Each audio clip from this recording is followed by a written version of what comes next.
Comment transformer une vidéo en plusieurs shorts en un clic? C'est-à-dire, comment quitter d'une vidéo, comme tu peux le voir à l'écran, qui fait quelques minutes, plus précisément une vingtaine de minutes, afin d'obtenir 12 shorts, un clip et deux textes. Les clips ne sont rien que d'autre que les extraits de la vidéo. Et on constate ici qu'on obtient jusqu'à 12 shorts. Et pour ce qui est de texte, ce sont les textes que tu peux directement publier sur tes réseaux sociaux, c'est-à-dire LinkedIn, Facebook ou même YouTube Community. Voilà, et tout ça, ça se fait en un clic. Tu n'as que à copier et coller le lien et tu fais un seul clic et ça te génère tous les shorts comme tu peux le voir à l'écran. Pour ce faire, il faut utiliser l'application Taja.ai.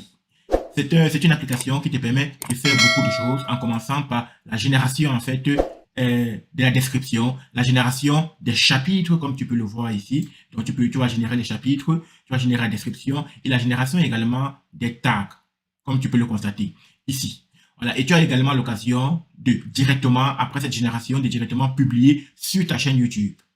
Et puis, par la suite, lorsque tu fais ça pour la première fois, tu dois également cliquer ici, faire un clic ici, là, pour générer, en fait, tes shorts. Une fois que tu l'as fait, ici, là, ça va tourner et ça, pour générer les shorts. Or, moi, ici, je l'ai déjà fait et c'est pour ça qu'on se retrouve avec les shorts ici, jusqu'à 12 shorts.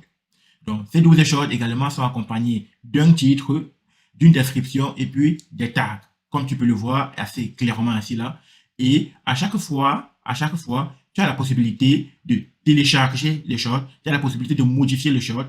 Essayons de modifier le premier et on sera ici. En fait, comme je disais donc, chaque short est accompagné d'un titre, d'une description et puis des tags. Et après, à chaque short, tu peux également télécharger ça dans ta machine. Tu peux également directement publier ou alors scheduler ça, c'est-à-dire programmer ça. Et si tu veux par exemple plutôt programmer, ça va également te sortir une fenêtre qui va te proposer de programmer. Tu peux dire que tu peux également faire un auto-schedule, c'est-à-dire une auto-programmation, c'est-à-dire que la plateforme va choisir la meilleure horaire pour programmer en fait, pour publier le short. Donc si tu fais ça, auto-schedule, il te faut juste tout simplement choisir les plateformes sur lesquelles tu veux publier.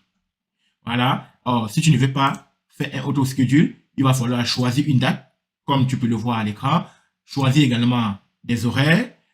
Voilà, comme tu peux toujours le constater. Et une fois que c'est fait, prenons l'exemple ici.